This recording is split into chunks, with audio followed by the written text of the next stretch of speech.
This episode is brought to you in part by the Table Podcast from the Hendricks Center at Dallas Theological Seminary. I'm Darrell Bach, one of the hosts, and I invite you to join us as we discuss issues of God and culture, which includes anything and everything. Listen on your podcast app or at dts.edu/thetable. This episode is the second on the Scopes Monkey trial and the culmination of an entire season of the show. It can stand on its own, but when you're done, go back to the beginning of Season 5. It was a savage encounter, and a tragic one for the ex-Secretary of State.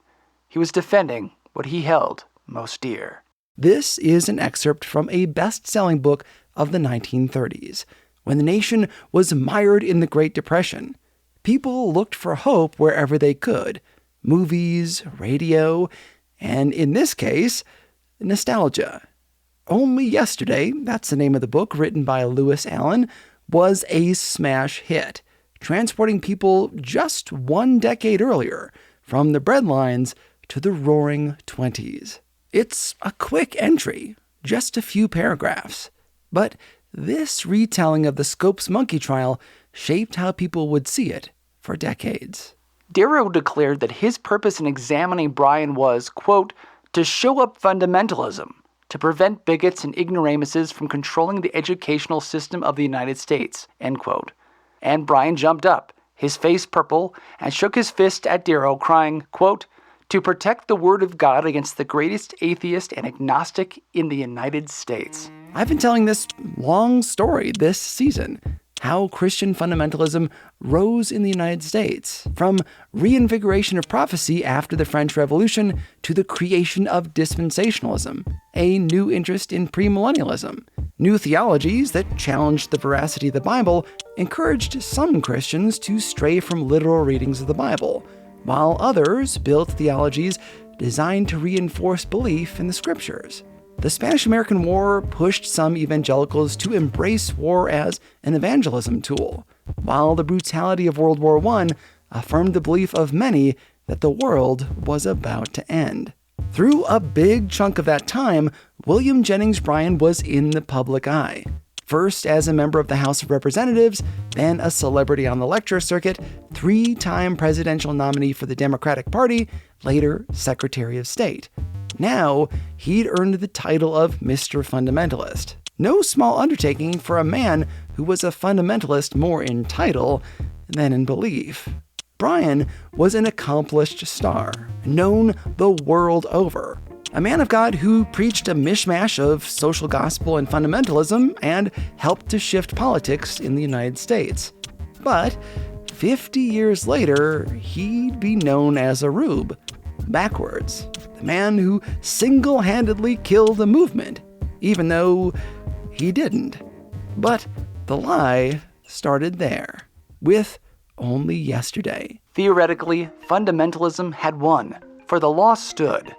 Yet really, fundamentalism had lost. Legislators might go on passing anti-evolution laws, and in the hinterlands, the pious might still keep their religion locked in a science-proof compartment of their minds. But civilized opinion everywhere had regarded the Dayton trial with amazement and amusement, and the slow drift away from fundamentalist certainty continued. Did Bryan steer fundamentalism on a course to obscurity?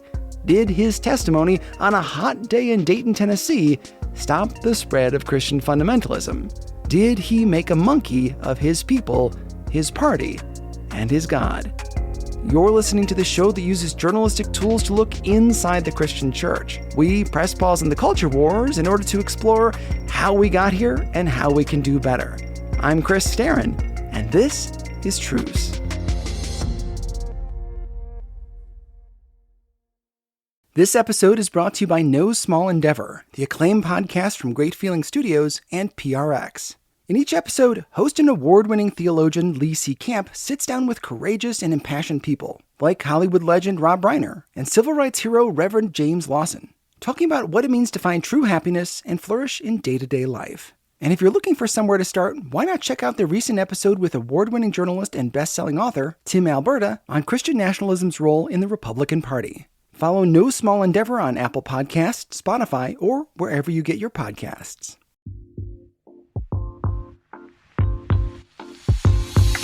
This episode is brought to you by Our Daily Bread Ministries, a global media organization that makes the life-changing wisdom of the Bible understandable and accessible to all. As a part of that mission, Where You're From is a podcast for those who believe it's important to stop and listen before we speak.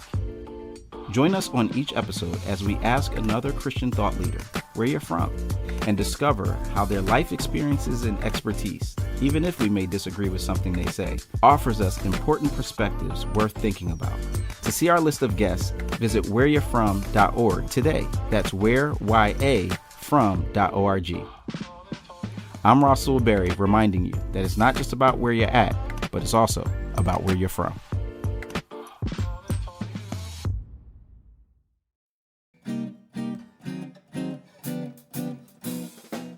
When we left off in our last episode, the trial of the century turned out to be a dud. Hundreds of members of the press descended on Dayton, Tennessee to witness a battle royal between two of the most famous men in the United States, William Jennings Bryan and his one-time political supporter turned foe, the infamous lawyer of unpopular causes, Clarence Darrow. A week of procedure and scuffles yielded no gold. Yes, there was a verbal gem here and a quick back and forth there, but no last man standing battle. Without much to report on, some of the press went home, thinking this thing was pretty much over. But the linchpin moment was yet to come, a trap expertly set by one lawyer and stumbled into by another. Only yesterday, written much later, would get this event completely wrong and shape the way we've been describing fundamentalism for decades. When William Jennings Bryan, the lawyer for the prosecution, was called to the stand to represent fundamentalism itself. It began with the closing arguments. Bryan was expected to shine. This would be his moment. He'd been talking about it for 2 months. This is Edward Larson, author of the Pulitzer Prize-winning book Summer for the Gods, about this very trial. He now teaches at Pepperdine University. William Jennings Bryan was not much of a debater. He was more of a stump orator. And if he had a speech, it sang. He was a beautiful public orator. Decades earlier, his Cross of Gold speech not only won him the nomination of the Democratic Party for president, but went down as the greatest speech in convention history. The man could deliver, and almost everyone was looking forward to his closing arguments in the Scopes trial. And so he had prepared and carefully crafted a closing argument, which was one of his great speeches. Bryan was a majoritarian, a believer that the majority opinion among parents should decide what their children learn in school. He also wanted to point out how he thought Darwin's beliefs led directly to terrible outcomes. Bryan had read the works of Friedrich Nietzsche, which say that the highest goal of humanity is to evolve, not to love our neighbors, and that the only way to do that is to reject Christianity. It's a sort of evolution-first idea that justifies stepping on other people if it means furthering the species. Bryan and other people like him didn't want that taught to their children because it could lead to more cruelty like they'd just experienced in World War I. That was Bryan's planned speech in a nutshell. And so they thought that was going to be given on Monday, along with Clarence Darrow, who was famous for giving mesmerizing closing arguments. Darrow, the infamous atheist lawyer, was forever in the newspaper for his participation in sensational trials of the day, defending Eugene Debs, Leopold and Loeb, and now evolution in the classroom. Both men were at the top of their game. The closing arguments were supposed to be exactly what the public wanted, a duel between the two juggernauts. But Darrow had a trick up his sleeve. He knew that under Tennessee jurisprudence, if the defense waives its closing argument, If Darrow were to give up his closing argument, then under Tennessee law, the prosecution cannot give a closing argument. Bryan can't give his either. Thus, Darrow could avoid giving Bryan an open stage, essentially silence his opponent. Bryan had barely spoken all week. He mostly left that up to the local prosecutor. This final speech was going to be his big chance. and it was stolen from him. Darrow, on the other hand, sprinkled his opinions throughout the past week. The nation heard lots from him, and relatively little from Bryan. This was a masterstroke. Darrow wanted to keep him on his toes. So when that last day comes, Darrow, who always has a plan, a very clever lawyer, he's going to waive his closing argument, and therefore he's going to leave Bryan unable to speak. Darrow wants to pick a fight. And therefore he had come up with the idea that at the last minute, I will call Bryan to the stand as an expert witness. Now, Bryan qualifies in a way as an expert witness because he had a weekly column in newspapers about the Bible that was published throughout the country, and he published books on biblical interpretation, and he spoke widely about the Bible. He also knew that Bryan was a very proud man, and so he had spent the whole week in the courtroom and speaking to reporters after the trial, just belittling Bryan. He's too scared to talk. He's not participating in this trial. He's just sitting there and letting the prosecution do everything. He's afraid to defend his cause before the public. So he kept needling him in this way. And his hope was that at the last minute, he says, look, you won't take my other witnesses. I have one more witness I want to call. The defense desires to call Mr. Bryan as a witness. To keep Bryan from sensing his intention, Darrow had one of the other lawyers call him to the stand. Bryan was no dummy. He decided that if he could be called, so could Darrow. If your honor please, I insist that Mr. Darrow can be put on the stand, and Mr. Malone, and Mr. Hayes. Call anybody you desire. Ask them any question you wish. Then we will call all three of them. Bryan now had the right to call Darrow and the other lawyers to the stand as well. Forget hearing the case. Forget the fact that the prosecution had already basically won. Darrow and Bryan wanted their showdown. Yet, Bryan had different expectations than Darrow did. He thought he'd be asked questions about the theory of evolution and about laws restricting the teaching evolution and majoritarian democracy, all things like this, things that were relevant to the case. Maybe he could borrow from his prepared comments a bit, not have to wing it completely. But the chief prosecutor objected. Objection! Because really, what business does Bryan have being called as a witness? He wasn't there to see Scopes teach evolution. He wasn't anywhere nearby when the crime was supposedly committed. Didn't know Scopes before the trial. Didn't have anything really to contribute to the case. He was a prosecutor, not the defendant. The judge says, you don't have to come up to the stand, Mr. Bryan. But Bryan says, I want to. The prosecutor objected over 20 times, but against the advice of his team, Bryan went anyway. He moves it onto that bandstand that they've built on the side of the yard so that the whole town can come and hear it. The judge actually moved the venue outside, saying that the floor in the building was too weak to hold so many spectators. Why not go to the bandstand?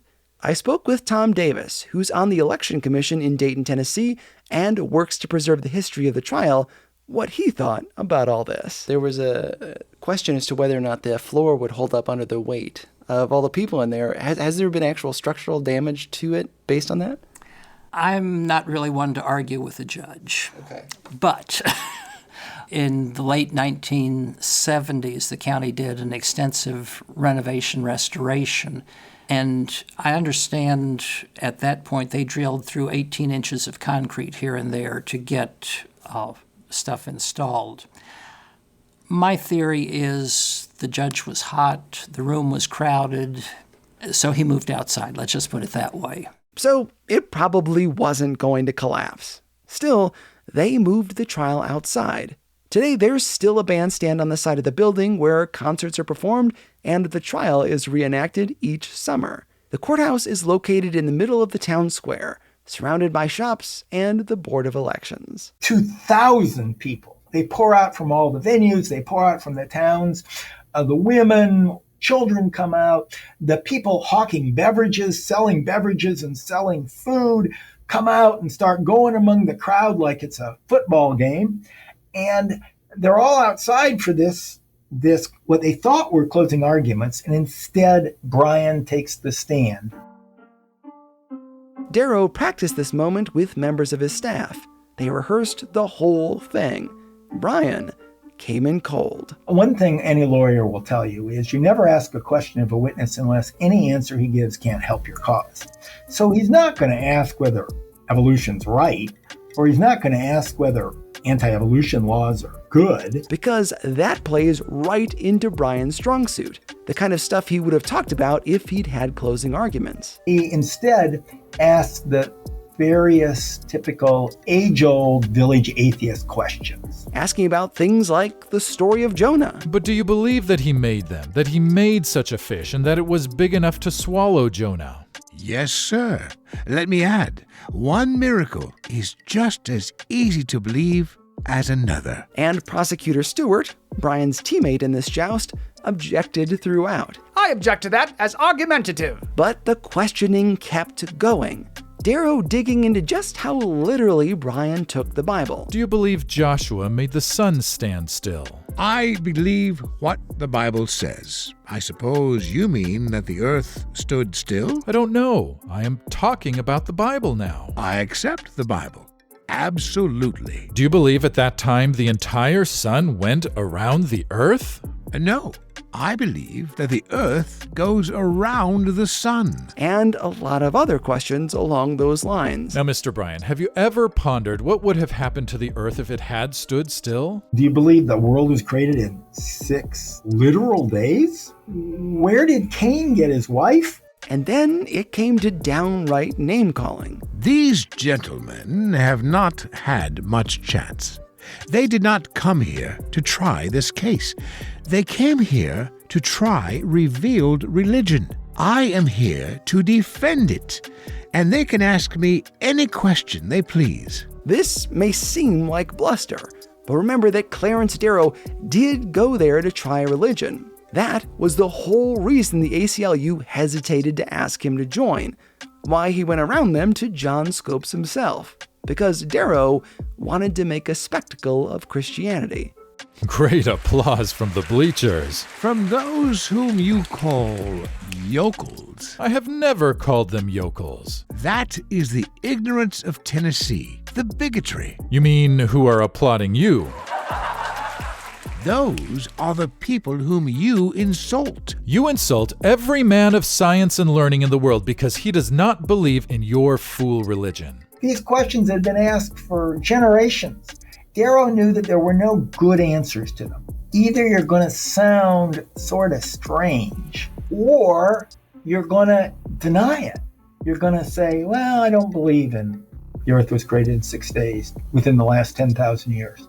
And of course, he knew Bryan didn't believe that. He knew Bryan believed that the earth was very old, eons old, and the days of creation symbolized ages of geological history, because Bryan had written all those things. And then he's going to sound like, well, if you can interpret some things in the Bible, then why can't we interpret other things? Why can't we say that evolution is the means of God's creation? I mean, he had Bryan any way he went. And Bryan, you believe that all the living things that were not contained in the ark were destroyed. I think the fish may have lived. kind of stumbled through, while Darrow kept berating him. Are you the only human being on earth who knows what the Bible means? Bryan was in a tough place. As Edward Larson said, he didn't actually believe in a young earth. He thought it was old. But admitting that might feel like a betrayal of the fundamentalist community that followed him. He was Mr. Fundamentalist after all, and some fundamentalists, not all, believe in a literal 6-day creation of the earth. Either he was going to lie about his own beliefs, or he was going to upset his base. He's torn because there is the local town out there within his hearing, within his sight, and accepted a very literal reading of the Bible. But he also knew this was being broadcast nationwide on the radio and being reported in every newspaper in the country, from the Los Angeles Times to the New York Times to the, you name it. He cared about people's faith. He cared that people believed in Christ. And he cared about Christianity, and he cared about morality. And so he was in the difficult position of having to speak to a local audience or a national audience, and to both of them defend Christianity. On the spot, he couldn't do it. For him, it was agony. As long as you're talking to one person or one type of audience, you can word things in a way that you never say anything you don't believe, but instead present the gospel in an appealing manner. God is love, Christ is peace, there's salvation, there's hope for eternal life. Those things. That's what Bryan usually focused on. And he avoided the details that would alienate people. And that way, more recently, he'd be like a Billy Graham. He wasn't the type of a preacher who would take a hard edge that would drive some people off in return to bring other people. He tended to be more ecumenical in his approach. This trial was followed everywhere, not just in big newspapers, but also in lesser publications like farming journals. The stakes were high, and Bryan had to appeal to a wide audience. According to Only Yesterday, the book I talked about at the beginning of this episode, this moment with Bryan on the stand was the defining point of the trial. And because Bryan wavered on the stand wasn't as strong as maybe he could have been, he killed fundamentalism, which is the way this story is sometimes told. The people on the radio and in the audience heard the debate and thought Bryan flip-flopped or was weak on the stand and killed the movement. It's that way when you see the movie or play Inherit the Wind, which is loosely based on this trial. That, however, was not the case in real life. I tried to look at next day editorials or editorials that were written in the next issue of the newspapers to see, since they were following it, what did they say? I literally read hundreds of them. And there's not a single one that declares a victor. Every one of them said, whoa, this is a mess. This has simply divided people. They didn't pick a winner. Even the fundamentalist journals of the day didn't. They might acknowledge that Bryan messed up, or that he had not done his very best job. But they could excuse it. Who wouldn't look like a fool if they were being cross-examined by Clarence Darrow? He's the most effective person for cross-examination in the country. He can make anybody look foolish. Conservative newspapers, liberal ones, they all saw the Scopes monkey trial as a draw. Scopes was convicted, clearly, and that was that. Despite what Only Yesterday said, Bryan wasn't seen as losing immediately after the trial.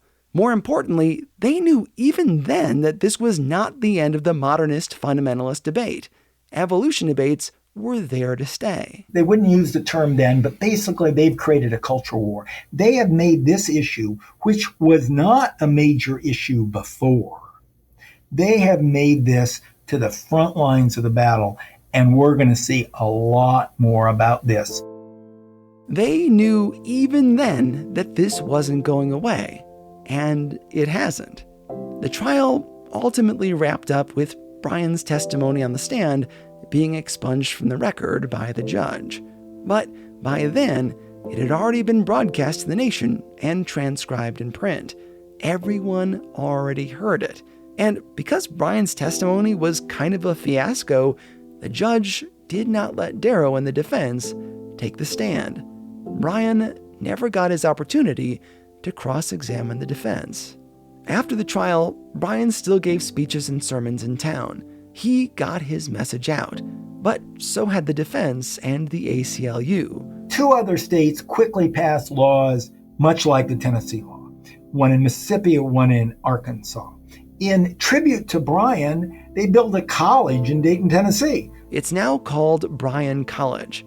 I got to take a tour of the library there, and patrons of the show can hear my interview with the librarian by visiting patreon.com/trucepodcast. The town didn't hate Bryan, even though they didn't vote for him because they were Republicans and he was a Democrat. Instead, a whole college was built there in his name. People at that time didn't see it as a failure, and it certainly didn't stop fundamentalism from spreading. What the Scopes trial did, primarily, was help to drive fundamentalism out of the mainstream. The battle had been on the radio and in newspapers. It wasn't a failure, but it wasn't the win they'd hoped for. The fundamentalists had lost their fights in the Northern Baptist and Northern Presbyterian denominations.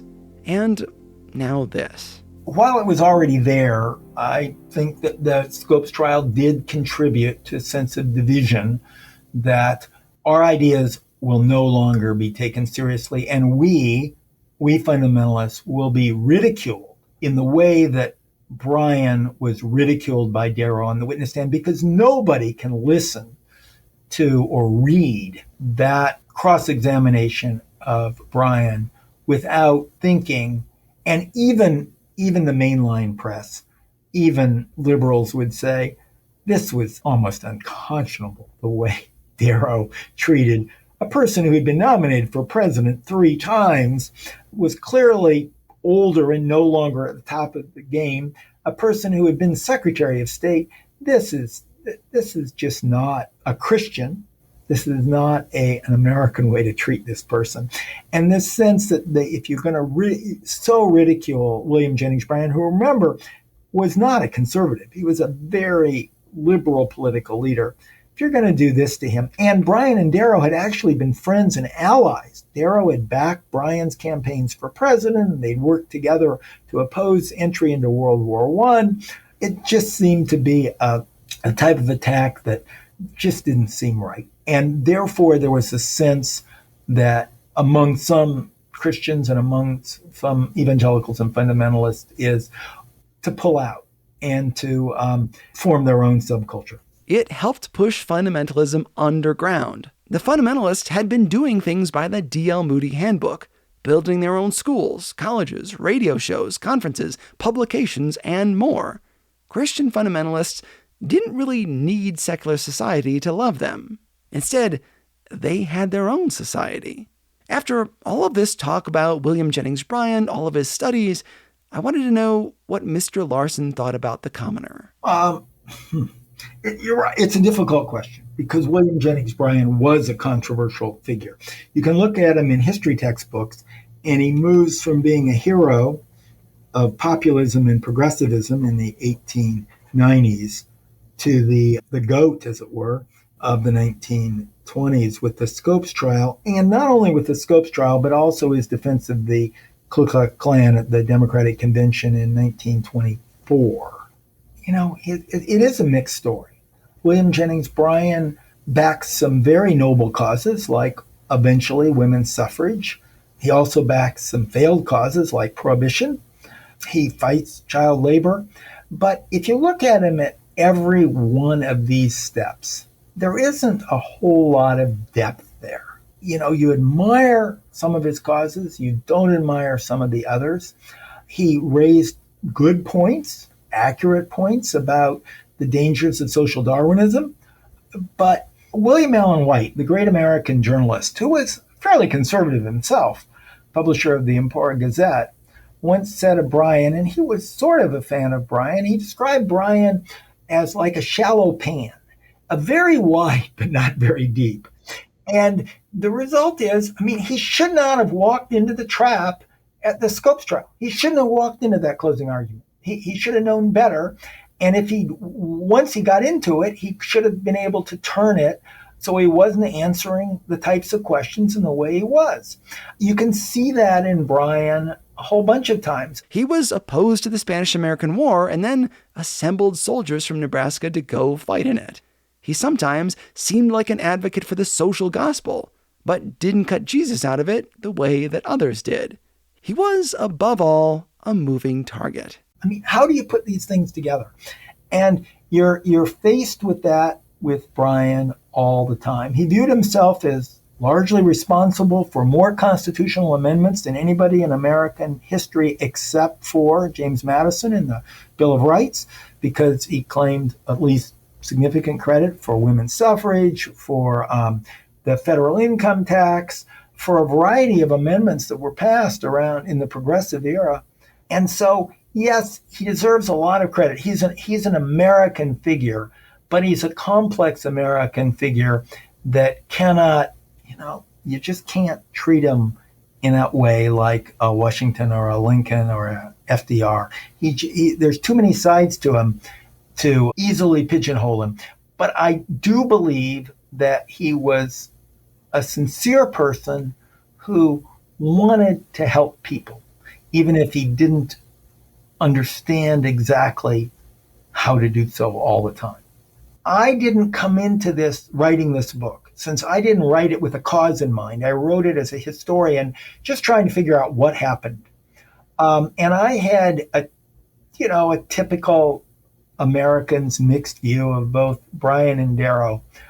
I ended up the process of really digging deeply into both men. I came to the end, I admired both men more. I admired Clarence Darrow and I admired William Jennings Bryan more after I finished the book than before I began it. And, when you look at anybody that closely and you end up in that way, that's to their credit. Bryan didn't lose the Scopes trial in the moment. Yeah, he didn't look so good. But it was the aftermath of what happened years later that really scrambled our vision of the Scopes trial. Only yesterday said it was a defeat. But the massively popular play and subsequent movie versions of Inherit the Wind made it much, much worse, portraying Bryan as a buffoon. And not like he tied, but like really blew it. It's an example of art rewriting history. We'll get into that in the next episode. After the trial, Scopes was fined $100, which both Bryan and the Baltimore Evening Sun offered to pay. Bryan stayed on in Dayton, telling everyone there that he should have been able to cross-examine Darrow and the rest of the defense. He was pulled on stage. Why shouldn't the other guys be there too? On Sunday, July 26th, Bryan attended a local church service and offered a prayer. He had lunch with his wife Mary and arranged to publish his undelivered speech. But it was getting hot. He was tired. Now, talk about a long week, a busy life. Bryan lay down before the evening sermon, and he never woke up. Later legend would have it that he died of a broken heart, having been humiliated in front of the country. That story is not likely. It was probably due to complications with his diabetes. 3 days after his death, his coffin was loaded onto a train with the car door open, so people could see the casket. 20,000 people viewed it when it arrived at the New York Avenue Presbyterian Church in Washington, D.C. His legacy was shaped not just by what he said, but by what people said about him. The journalist H.L. Mencken wrote terrible things about Bryan and his supporters. I had never been on close terms with country people before. I set out laughing and returned shivering. In Mencken's opinion, democracy was a way for lowly people to fire against their mental superiors. And he saw Bryan, the populist, as their ringleader. He seemed only a poor clod, like those around him, deluded by a childish theology full of an almost pathological hatred of all learning, all human dignity, all beauty, all fine and noble things. He was a peasant come home to the barnyard. Mencken's writings went on to shape the way that liberal thinkers remembered the moment and characterized the fundamentalists. Even though, come on, Mencken was no angel. He called Bryan a bigot, and yet, ironically, Mencken was a lifelong anti-Semite who backed the Germans, even blinding him to Nazism. No matter where I looked in researching this season, it seems like there were few people with excellent track records. We may want to blast fundamentalism, but it seems like atheists, modernists, and society at large in that era should shoulder some of our critique, as well as responsibility for the strife we still feel today. When one side goes extreme, the other feels like it has to be even more extreme. So they push farther and farther from each other, and from common sense. The legacy of this event grew into something else completely. A reason to beat down fundamentalism. Is it any wonder that fundamentalists went underground? If the morals of society were changing, they lost their voice in the denominations, and guys like Mencken castigated them in the media, why wouldn't they go underground? Use this system of schools, radio broadcasts, publications, and conferences to slip out of the mainstream, thus becoming more insular, raise children, and live a whole life in their own bubble. The pressure was there, and the infrastructure needed to manufacture an alternate society was in place. Not to let them off the hook. There is a major downside to believing that not only is the world sliding into chaos, but so is the church. It removes the drive to improve the Big C church, or society. It can become a self-fulfilling prophecy. If Bible-believing Christians are not in churches, schools, and civic organizations, why are we surprised when those things slip into secular ways? Which came first, the society descending into godlessness, or the retreat of Christians from society? It's a chicken and egg question. Finally, there are lasting lessons in Bryan's testimony. Bryan should have known better than to allow himself to get baited into the confrontation. His team already won the case. They had nothing to prove. Instead of staying calm, his pride and celebrity drew him into Darrow's trap, and he was embarrassed in front of the nation, and eventually made to look like a rube when the story was retold on Broadway. There is a time to confront, and a time to remain quiet. When his friends ditched him at the trial, he should have taken it as a sign to be cautious. He did not, and it hurt his legacy. For those of us today trying to untangle ourselves from heresies who are hoping to call people back to the Bible, to a relationship with Jesus, what have we learned about what not to do? Are we to withdraw from society, feel as though we are always under attack? Or are we to quietly do the right thing, love the Lord and love our neighbors? How will the history books remember us, even 1 decade from now? Either we do the right thing, the right way, for the right reasons, and at the right time, or we make a monkey out of ourselves and our beliefs.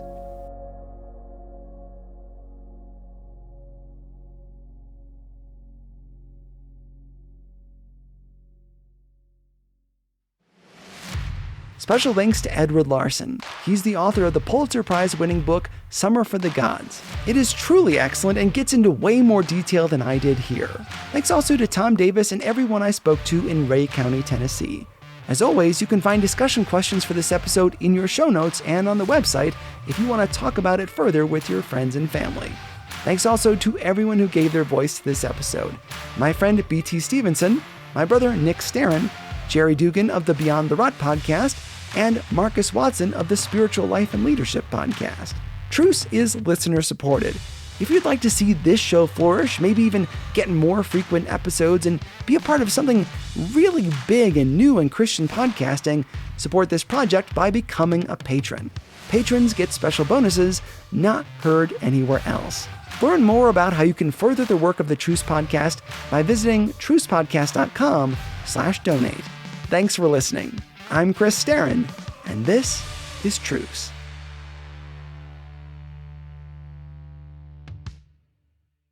This episode is brought to you by the Compelled Podcast. What would you do if you came face to face with a murderer sent to kill you for being a Christian?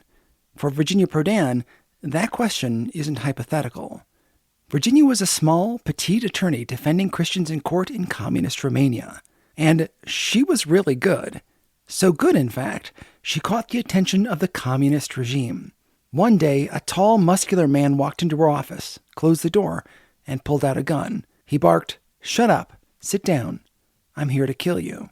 Virginia was face to face with a trained assassin. What happened next would surprise both of them. Listen to Virginia's entire story on the Compelled Podcast, where they find incredible true life stories of God working through the lives of normal people. Virginia is on episode number 31, which is titled, He Came to Kill Me. Listen on your podcasting app or at compelledpodcast.com.